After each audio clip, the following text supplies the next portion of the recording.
All right, folks, welcome to episode 3 of Quest for Peace. I'm Iyaz, and if you've ever heard of me before, you might think, okay, why are you doing a show about Superman 4? And I'm not doing a show about Superman 4. I just liked the way that sounded, Quest for Peace. For a long time, I've been trying to figure out how to be content. If you've ever seen me on other shows, you might think, this guy is really angry. I'm not angry. I'm very intense. That's the word people use, and I've said that before. People who get to know me for all of about 10 minutes think intensity is the right word for me. But I pretty much was never really satisfied, and I tried to figure out why that is and how I could actually be calm. So for several years now, I've been reading a lot of different books and using apps or just trying to meditate, do a whole bunch of stuff to try to become content. And so what I'm doing with this show is I get to talk to people to see what techniques they use and how they stay so calm. Because most of the time, if you put any of the people that are on this show next to me, they will be considered the calm one most of the time. So let's get to it. Today we got Jonathan Strickland. Jonathan Strickland, if people have never heard of you, who are you and what do you do? I'm that bald guy on that documentary 4 Days at Dragon Con who talks about science fiction conventions. I've also been writing for a little site called How Stuff Works for 7 years, host a show called Tech Stuff that's in the top 100 on iTunes, host another show called Forward Thinking that's a really popular video series, and then I do a crazy podcast that is poised to take over the internet called Podcast Without Pretense with Iyaz and Eric Sandine. So that's the nutshell version of Jonathan Strickland, well-respected writer. I'm not sure exactly how we're running in the same circles because he's like here, real fancy guy, knows everything about everything. Stop it. That's why he's on the. He's a deep thinker. But so let's start off with this. Do you consider yourself a peaceful person? Generally speaking, I do. For me, it's actually been a pretty long journey. I would say that for me, the turning point for me from being filled with anxiety and stress and just, that was a Minecraft torch falling, and generally just being unhappy was due to being in the wrong career for a really long time.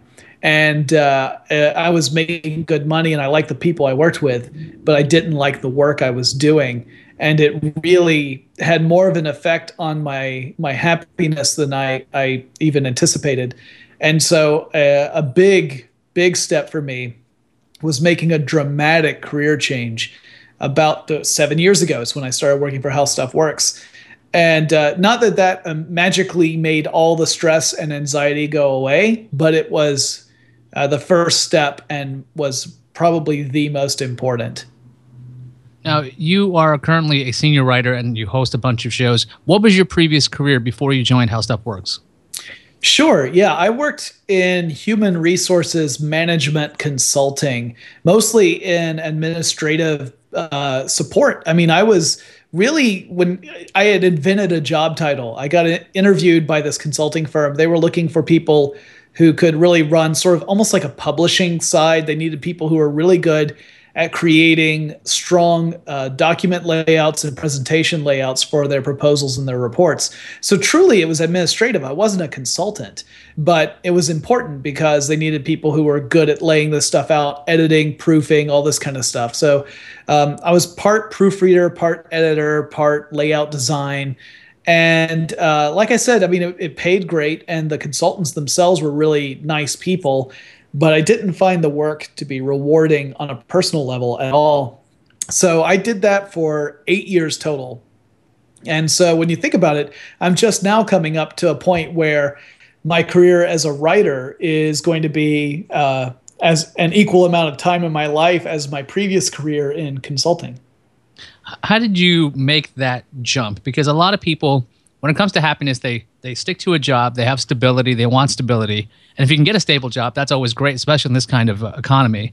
This idea of being able to go within and go, look, I won't be happy doing this. It might be stable, but I'm going to take a chance and leave. How difficult was it for you to shift? Because if you've been doing that for 8 years, it had to be sour at some point, but you were just putting up with it. how difficult was it for you to go, okay, this is not the way for me to be happy? It was actually incredibly easy. My path, there's a bit of a blip that I have to address. So I worked for one consulting firm for 7 years.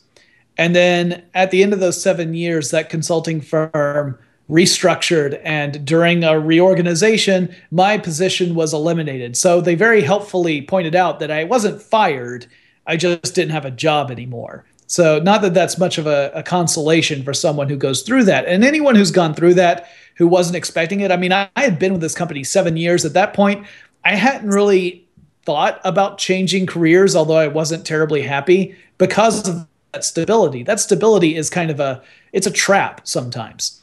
And so I was stuck there, or I felt stuck there until they cut me loose. And then, since I was unemployed, I thought for the first 3 months of that unemployment, I was really focused on trying to land a job that I really wanted to do. Just some job that I would always dreamt of doing, but had never gone out and tried. So I tried for 3 months, but it was just a terrible time. It was, right after the holidays was when I was laid off. So we're talking January and February and March is when I was looking for a job. And after 3 months, I said, okay, now I'm looking for any job. No longer looking for the job that I dreamed of. I just need a job. And 3 more months of trying, I finally got a job offer, and it was from another consulting firm. So you can imagine the morale dip I experienced, because on the one hand, yes, I got a job and it was something I could do. It's something I had been doing. But on the other hand, it was more of what had slowly been making me less and less happy. So I started at the second place, but my heart wasn't in it. I had already tried really hard to land something I really wanted.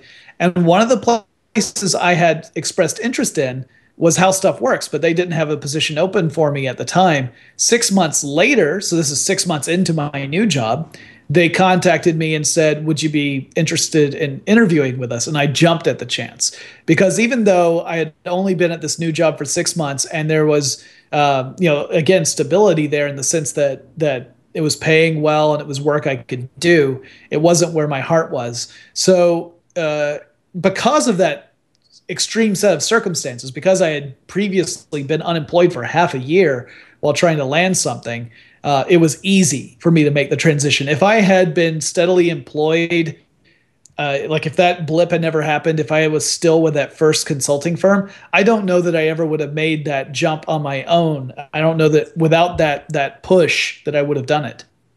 Yeah, I've it's interesting to hear that you basically got a little shove into moving towards a thing that made you very, very satisfied at How Stuff Works. For me, I mean, you've known me for a while. If you look at my resume, it's a constant shift. If I'm not happy, I move very quickly because I can't stand being unhappy. If my job is making me unhappy, or if my dogs aren't making me happy, whatever it is, I immediately try to fix the problems, because I want to make sure that if I can whittle away all the things that are causing this stress, I can theoretically have a better life. But that's a whole other thing that goes into this. You're a writer. You've also been, I know you do a bit of, I guess it is performance stuff. You go to like Renaissance fairs. You put yourself out there, and that seems like it's very scary. I mean, you're up there for basically criticism. How do you overcome that? Because I could see a lot of people out there just not taking that chance because they are afraid that they'll either be rejected, ridiculed, or criticized unfairly. For anyone who wants to do that sort of stuff, who always wants to go out there and perform in some way, but they felt that limitation, my number one recommendation is to look around in your area for theaters that do improv classes, specifically theaters that are known for their improv. Because a good improv class lets you learn how to accept and even embrace the possibility of failure. And once you acknowledge that failure is something that sometimes happens, even if all the pieces seem to be correct going into something, once you accept that and you don't let that scare you, it really opens up the opportunity to do some incredible stuff. Now, in my case, I'm an extrovert. I mean, I'm naturally an extroverted person. And so I get a lot of my enjoyment just by interacting with people. And so the performance side of my personality is really just another part of that fact that I'm such an extrovert. And if you compare me against some of the other writers at How Stuff Works, you'll see a distinct difference. A lot of the writers are introverts, so they like to have their own little space. They like to have it be very quiet so they can focus on a task, and they can't have a lot of interruptions or else it completely disrupts their day. Whereas I'm the opposite. I need to occasionally get up and walk around and talk with somebody so that I can kind of refocus and get back to what I do best as a writer and as a podcaster and a researcher. So that's also a challenge, is finding the people at work I can interact with where I know I'm not disrupting their day, because I want to be conscious of that. But so the two parts of the answer I give is, if you're an extrovert, it's easy because it's pretty much just another part of your personality. If you're not an extrovert, then take something like an improv class, which will very quickly get you out of your shell, especially when it's a nice, small, enclosed class, because the pressure is really off. You know, it's just fellow students and a teacher who wants to see you succeed. So that, to me, is the best kind of environment to be in to sort of develop that approach. Have you always been an extrovert? Yeah. No, I think the very first show I ever did, I was 5 years old. So yes, I've been a total ham my entire life. There are times where I like to have a nice quiet moment to myself. There are times where I kind of want to get away from the world and sort of rest and just relax. But generally speaking, we got a bit of a frozen Jonathan there. Maybe we should reconnect with them. So maybe while that's happening, I'll actually mention a bit of backstory about myself, although Jonathan should hear this at some point. I used to be an introvert, personally. So I used to be an introvert a long time ago. I was a shy kid. I was a wisecracking person. You know, I made jokes a lot because I was heavy, was small and heavy and shy. You don't really get much more like unpopular characteristics all put into one. That would be me. And so for some reason, over a course of years, I shifted from being an introvert into being an extrovert. It happened around college. I had a very kind of sheltered life. And so that's how I decided, okay, I'm going to kind of shift. It was actually in my college years that I changed from one thing to the other. The idea that being an extrovert, that will help you be happy, I find it to sometimes be a little bit even more troublesome. I hope I can get Jonathan back to talk about this, because this is actually, I want to see what his opinion is about this. Because extroverts, they kind of feed off of other people's energy, right? So you have a bunch of other people around with a lot of energy, and that makes you feel good. But if you don't have that, it can be, I wouldn't say poisonous, but it can be a problem, because now you're not getting your fix. Let's see, do we have Jonathan back yet? Not yet. Not yet. He's somewhere in Georgia. I'm going to keep blathering on. Why not? You guys should know a little bit more about me and my quest itself. So I've been trying to figure out how to be content. And yeah, so right now, as Jonathan says, he had a total Skype crash. He's trying to relaying. I think they should say restarting or something. We'll see how that's going. When I was about 29, I was expecting my son. He was going to be born. And I didn't want him growing up with a dad who was basically unhappy. Like, that was one of the things. I didn't want to be this guy who hated his job and just simply did things for money and then went home and hoped one day I'll be happy. Because that to me just seemed like a life that wasn't fulfilling. I wanted to enjoy what I was doing. Because if you're going to be around, you're going to be breathing, why not be enjoying it? Okay, so he's going to relaunch. Jonathan's IMing him right now. He's relaunching. He's got a total failure. Okay, let me know what's happening. Keep me posted. Okay, so Jonathan will be back soon, hopefully. I'm just going to keep talking because why not? I'll just tell you a bit about me and why. Yeah, so I was trying to get this peaceful thing going, because if you're going to be a dad, you got to have infinite patience, and you have to have understanding, and you have to be able to, I mean, if you want to be a good dad, I mean, you got to have all of these characteristics. And I didn't know if I had those things because for the rest of my life, there's going to be this human being that's dependent on me for advice and things. So that was a huge impetus for me to be a little bit, what's the word? It was more of a motivation to figure out happiness. And the weird thing is, I read a lot of books, I read a lot of blogs, and I read a lot of things. And one of the weird things was I was reading all these things, but I was failing to practice this. One of the big things that I've been looking at is compassion.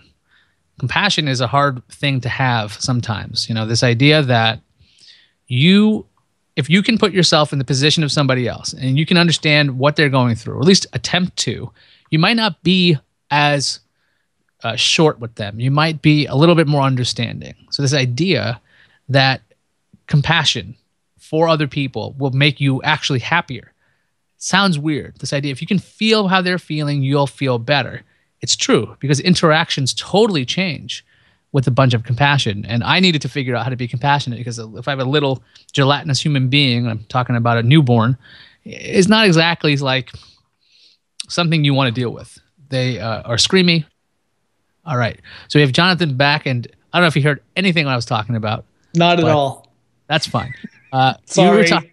This is totally cool. I was explaining why and when I was going for my own quest for peace. I explained some whole extraversion stuff, some decent stuff. I'll just throw this at you because I'm just curious what you think. Mm-hmm. Well, as an extrovert, I was saying that basically we feed off. Like I'm an extrovert now. I used to be an introvert when I was younger, but extroverts feed off of other people, and without having that, couldn't that possibly give you more anxiety because you don't have those people necessarily there to give you that support? And if that does happen, how do you get around that? That's absolutely the case. Yeah. There's some great examples for this. Like whenever I get involved in any kind of theatrical work, or like I was part of a group, a sketch and improv theater group for a couple of years, and we met regularly. And to me, that was great because it helped re-energize me. I kept on having these regular social interactions that kept me very happy and kept me active. But that group eventually disbanded. It was just one of those things where a couple of key members of the group had to relocate. And as a result, there just wasn't enough there to keep the group together. And as a result, I didn't have this outlet, and it really meant that my stress levels and anxiety levels increased over time. Generally speaking, what I do to address that is either take initiative and invite people to do stuff so that I can have these regular kind of interactions with other folks. And most of my friends are also extroverts, so that kind of helps because they tend to be the same sort of way. Or if I can't really do that, and for the last probably year, I haven't been able to do it as much as I'd like because I've been so busy. I usually try a lot of meditation and kind of relaxation, like a lot of the white noise type stuff or natural noises to listen to, and just kind of actually actively try to make my body calm down. So I do the whole thing from regular controlled deep breathing exercises to progressive relaxation exercises. And it all sounds a little hippy dippy in my mind because I'm a very kind of rational sort of person. But when you do take that time and you address it directly, then there can be a measurable effect. So you're into meditation. I'm also a rational person, as you'd call it. I mean, I have a bio degree. I have a couple of law degrees. So I'm a guy who thinks of things in like not absolute terms, but very logical things. When I first looked into meditation myself, I found that my brain was basically going every which way at any given time. And it was a lot of work to actually focus, or just like focus on the breath or whatever it may be. When you got into meditation, did you have the same trouble? And if you did, what would you recommend to people if they wanted to get started with that? Absolutely. If you're doing it all on your own, and either you've, kind of read a guide on how to do it, or you're just trying to give a try of just like, all right, I'm just going to lay down and do some deep breathing, or I'm going to sit back in a chair and close my eyes and concentrate on my breath. that can very quickly lead to deep breath, deep breath, got to pay that electric bill tomorrow. Oh, that thing I got overdue is getting more and more behind, and then you just start getting into the cycle where any benefit you had is erased. I find that the best approach for me personally is to go with something that's already guided by another person. The first time I ever got into any kind of meditation was actually when I took martial arts classes. I took a class in jujitsu, and the first 20 minutes of every class, these were like hour-long classes, hour and a half long classes. The first 20 minutes or so was essentially a guided meditation. Our sensei would have us all lay down on different karate mats and just relax, close our eyes, and then would walk us through relaxation exercises, because his philosophy was that if you're not relaxed when you're practicing these moves, you could seriously injure yourself. And so it was important to be nice and loose, and that this is something that was a skill that you needed to learn. When you have someone talking you through it, it's so much easier because you're listening to their voice and you just concentrate on it as the person continues to guide you. You just keep listening. You don't have your brain just spouting off at you because you're actually paying attention to what's going on. So even if it's not a live person right there to guide you, which is a luxury most of us don't have, there are so many different recordings out there on the internet that there's a good chance you can find someone out there who has a voice that you find appealing, something that's nice and soothing to you, and who is either following a script or is also just very adept at guiding people through this process. And I find those to be really helpful. Yeah, not only just meditation. So the people, like, I know for myself, like we were talking about being rational, you want to say like hippie stuff. It's always screams you're a hippie or you're some kind of new age kind of person when it comes to meditation. And I found that the other way around that is basically you can have the same effect if you are doing something that completely takes up your mind. So for me, before I meditated, before I even bothered to do that or tried to, I was taking up indoor rock climbing. And the reason was when I started doing this as just for fun, there is nothing else you can really think about while you're doing this activity. Because if you start getting distracted, you're hanging off of a wall. So you better decide what you're going to do next. If you want to climb past this, if you're strategizing, it's this intense problem solving for me. And that actually made me very, very calm in the long run, because this idea of being fully engrossed. And there's a lot of tasks that you can do these days where you can probably do 2 or 3 things at one time. And having that split attention is actually part of the things that I found to be one of the things that was driving me nuts. And to slow my brain down, that was a lot of trouble for me, because it wanted to go every which way. Like if let's say I'm just cleaning the house, it's one thing after another after another. Now you're realizing you hate your house because it's got like a problem in the basement or something. And then it causes larger anxiety issues because it just kind of snowballs. And I think if people don't like this idea of meditation and they're like, I don't want to do it, find something that you really, truly, you're only thinking about that one thing when you're doing it, whatever that might be. And I find I always will promote exercise because it's got a biological effects for your brain. Do you find you are calmer with exercise? I do. Yeah. If I'm more physically active, I tend to, in general, have a more positive feeling, and I feel good about myself. One, just because I'm doing something active and I'm actually exercising.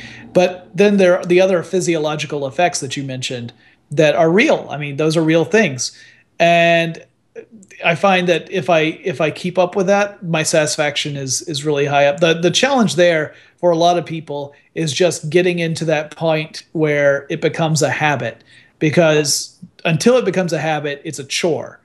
And so trying to not think of it as a chore and trying to think of it as something to look forward to, for some people, it's really hard to do. It's just, they don't associate things like being active or exercise as something that's positive, like a positive experience in the moment. They might think, the outcome is positive, but the actual process is not something I particularly enjoy.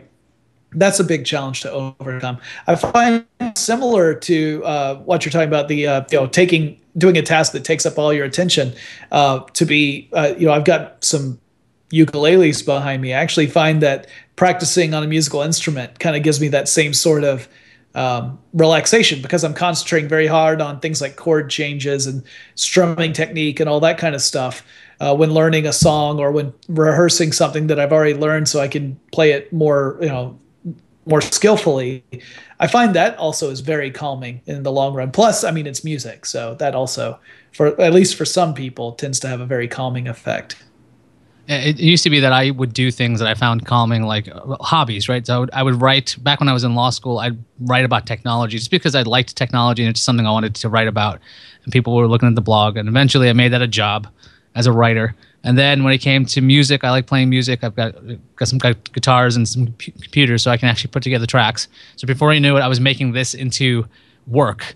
I basically make all my hobbies into like jobs, and I realized that that was insane, because I needed something that could never become a job, and I truly believe that might be indoor rock climbing, because I'm too old for that to be some kind of, I'll be a sponsored person. That. So I recommend not turning necessarily your hobbies into jobs, but I mean, you have a passion for what you do. So, I mean, effectively, you wouldn't say writing was a hobby, was it? Well, I mean, when I write fiction, I write some fiction stuff. Like I write for I have a silly little video series I do with a friend of mine, and the writing I do on that is something that's totally different from everything else I do. My writing is nonfiction. It tends to be very heavily research oriented, and there is an entertaining factor to it. I mean, I want to make it entertaining to read, but it's not primarily meant for entertainment. It's usually some form of educational writing.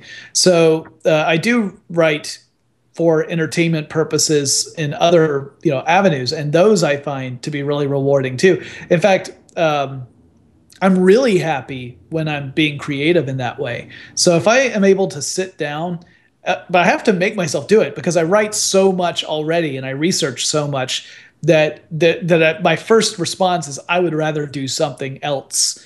But once I get into it, once I start doing it, I am really, really happy. It's just getting out of getting past that initial feeling of, could I please find something besides writing to do right now?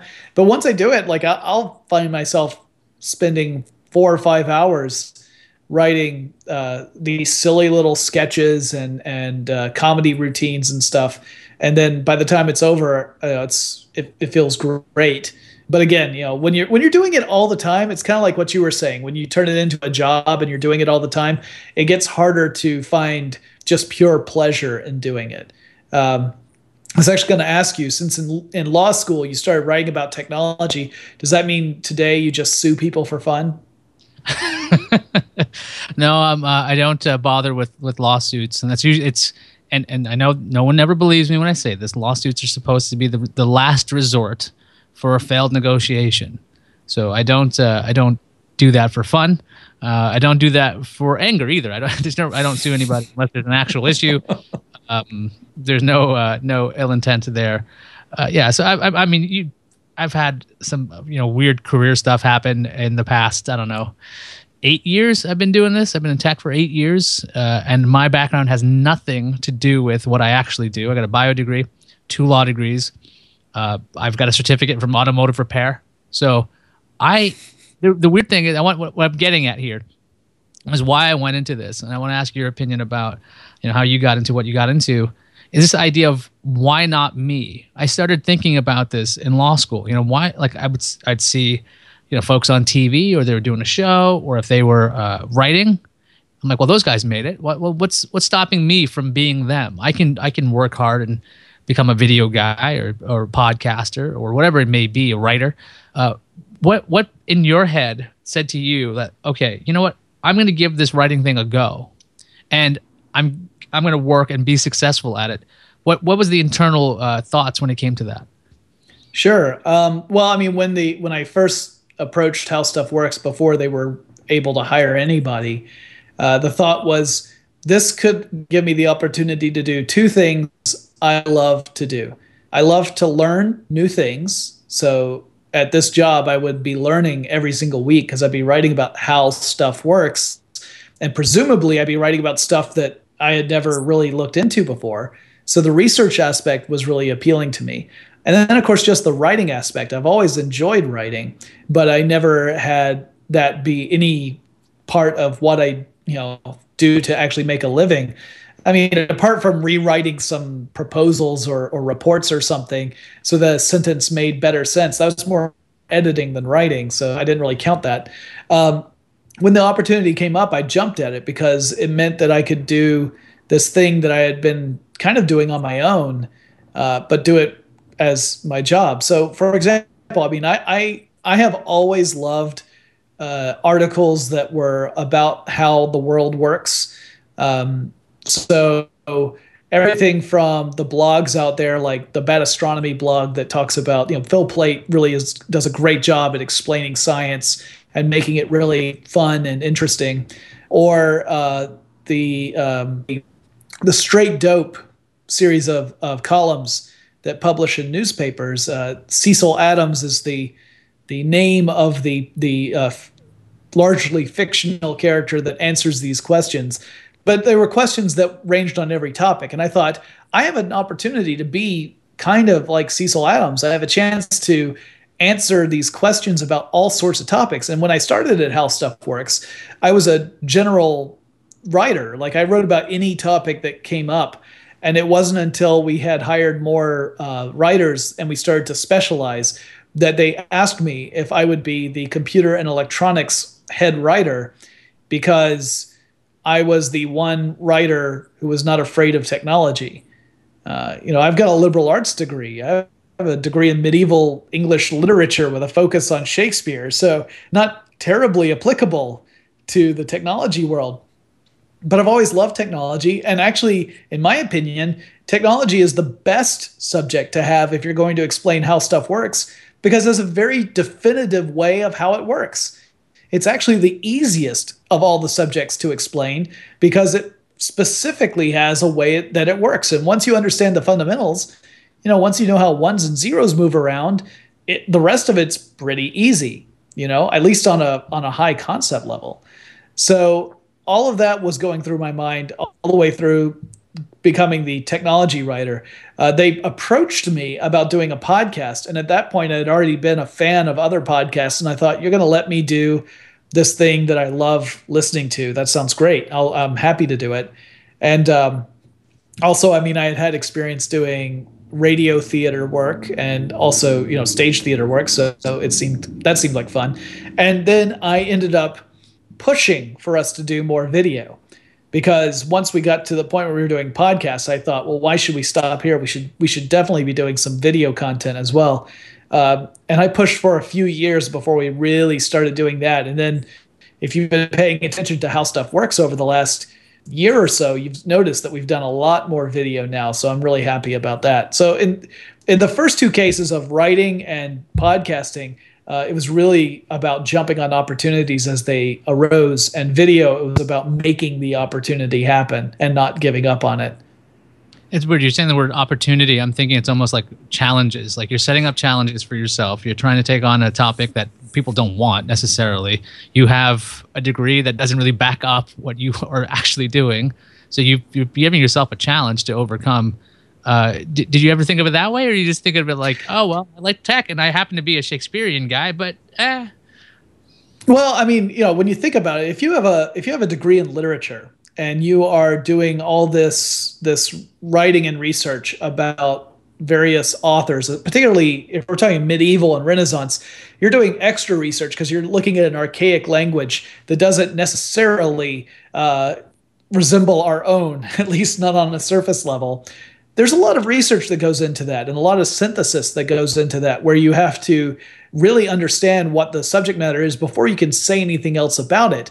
And really, when you get down to it, the stuff I do for How Stuff Works is the same way. It's all about researching the subject, understanding what it is, and then being able to frame it in such a way so that you can explain it to someone else. I always told people that my challenge was just to understand a subject to a point where I can turn around and explain to my mom exactly how that thing works. And if I'm able to do that, like just start with a basic explanation and then get progressively more complex, then I know I've done my job. That being said, my mom is actually incredibly intelligent and savvy, so it's probably not the best example, but it's the one that people latch onto. I could say, my grandmother or something along those lines, but yeah, that was kind of how I looked at it. I never thought of it as a challenge so much as an opportunity because, again, I developed the skills of research and writing in college. And this was a chance to actually exercise them in a professional way. And also, I just wanted to do it so much that if you had told me that this is challenging, I probably would have just laughed it off, because not that I thought that it was, this is easy, but rather this is what I want to do. See, for me, I found out I liked challenges much later on in life, because what would happen is when I would have an experience I hadn't had before and I was actually starting to get nervous. I was explaining this last week to Tim Stevens. When I got nervous, for some reason, that actually made me feel more alive. That this thing I was about to do, it was going to be something I hadn't done. I'd have to actually just come at this in a way I've never done before, because I don't know how to solve this right away. I have a bit of belief in my, or rational belief in my problem-solving skills, so I can probably figure something out in the long run. But it was in being almost petrified, scared. That's when I was most excited. And then apparently that is why I started doing all these weird things like doing video stuff. Like, I mean, doing video work for me was challenging because, one, I'm from the East Coast and I talk really fast. And dear gosh, if people told me to slow down. So a lot of criticism in the beginning. And God knows you have no idea what you're doing in the beginning. So you're going to do a lot of bad work. A lot of bad work. And the thing is, you got to keep plugging at it. And for me, the challenges are actually the exciting part. And the other thing is expanding what you actually are looking at. Because for like I probably wouldn't be looking into meditation if I wasn't willing to go, all right, this seems like a hippie thing, but I'm going to give it a try. I mean, there was one day where this is an odd story.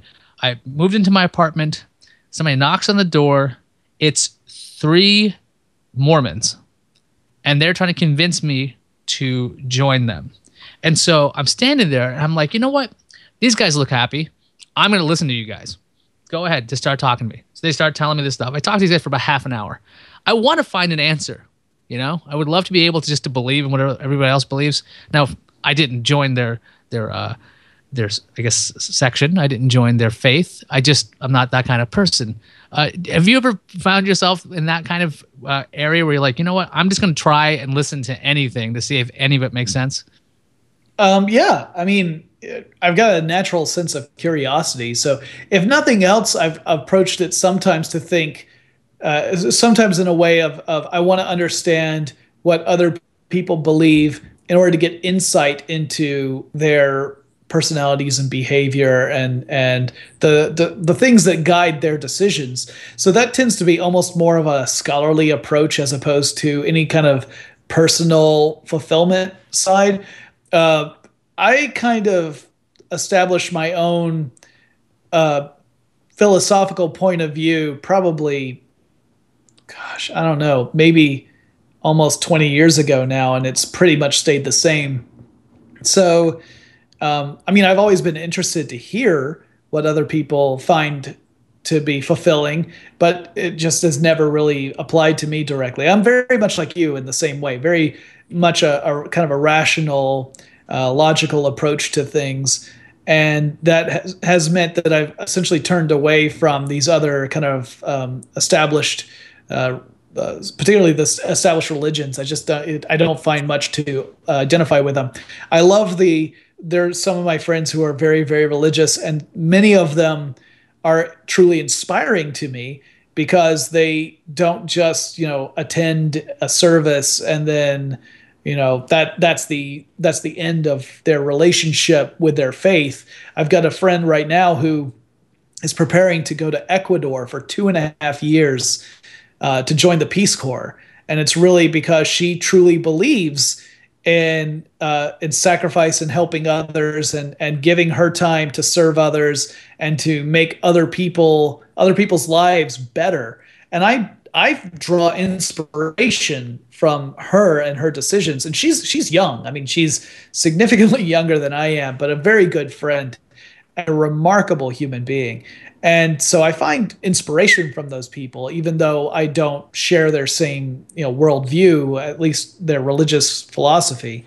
Um, so I haven't really explored that on a personal level at all. I kind of closed that book, like I said, about 20 years ago.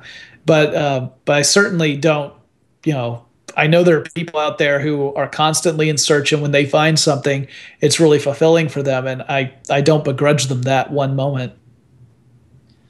So before we wrap up, I want to ask you something. Now, we talked about trying new things and you used the phrase embracing failure.